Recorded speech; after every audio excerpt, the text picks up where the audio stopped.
benshi mu bakurikira imyidagaduro y'u Rwanda batunguwe bikomeye n'ibaruwa ihamya ko Shell Silver Foundation yatandukanye n'uwitwa Iranzi the Rapper. Uyu ni umwe mu bana bari basanzwe bafashwa na Shell Silver Foundation, akaba asanzwe afite impano yo kuririmba ndetse no kubyina. Nubwo Shell Silver Foundation yagaragaje ko yahisemo gutandukana na Iranzi the Rapper kubera imyitwarire ye idahuye n'amahame asanzwe aranga Shell Silver Foundation, uyu muhanzi nawe abashinja ngo kuba barashatse kuzimya impano ye ndetse akemeza ko ngo aricyo cyatumye ahitamo gusezera muri uyu muryango wa Shell Silver Foundation. Mu itangazo Shell Silver Foundation yashyize ku mbuga nkoranyambaga bagize bati Shell Silver Foundation yafashe icyemezo gikomeye cyo gutandukana na Iranzi. Mu magambo yabo bagize bati mu by'ukuri twishimiye ibihe twagiranye nawe muri Shell Silver Foundation. Mbere yo kubyina no kuririmba tugendera ku ndangagaciro zo kwiga ikinyabupfura ndetse n'ubunyangamugayo. Ku rundi ruhande mu kiganiro na Igihe, Iranzi the Rapper yavuze ko ngo yahisemo gusezera muri Shell Silver Foundation ngo kubera ko yabonaga badafite ubushake bwo kuzamura impano ye yo kuririmba. Yavuze ko ikibazo yagiranye na Shell Silver Foundation cyaturutse kuba bataramuhaga ubwisanzure ngo akore umuziki ku giti cye nk'umuhanzi, ndetse akabifata nko kuba barashakaga kuzimya impano ye.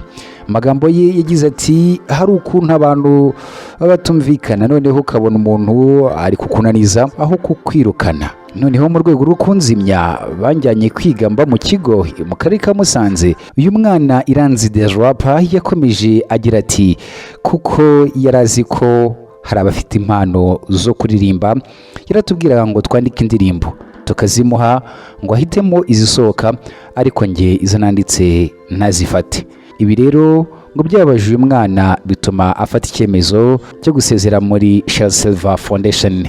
Iranzi the Rapper warugeze mwaka wa gatatu mu kigo cya Sunrise i Musanze mu mwaka wa gatatu w'amashuri yisumbuye, akaba yaragaragaje ko nyuma yo kubona ko impano ye itari kubyazwa umusaruro, tariki ya 2 z'ukwezi kwa 5 2026 yanditse ibaruwa isezera muri Shell Silver Foundation ndetse anava ku ishuri bari baramujyanyemo ashaka irindi mu mujyi wa Kigali aho yiga ataha.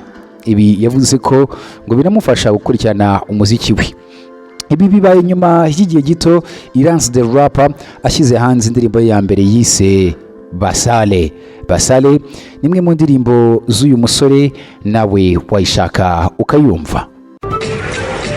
SP6 toothpaste, uyu ni umuti w'amenyo ugufasha kugira amenyo meza, akanwa gahumura neza kandi gafite ubuzima bwiza.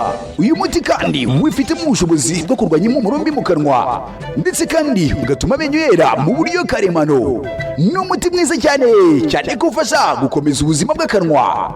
SP6 yifitemo impumuro nziza ya mint, tandukana no kugira impumuro mbi mu kanwa, ndetse kandi abifuza ko amenyo yanyu aba urwererane, uyu muti urabafasha.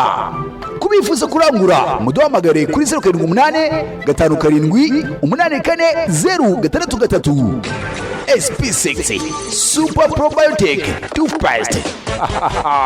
Uyu ni wo muti nari nkeneye pe.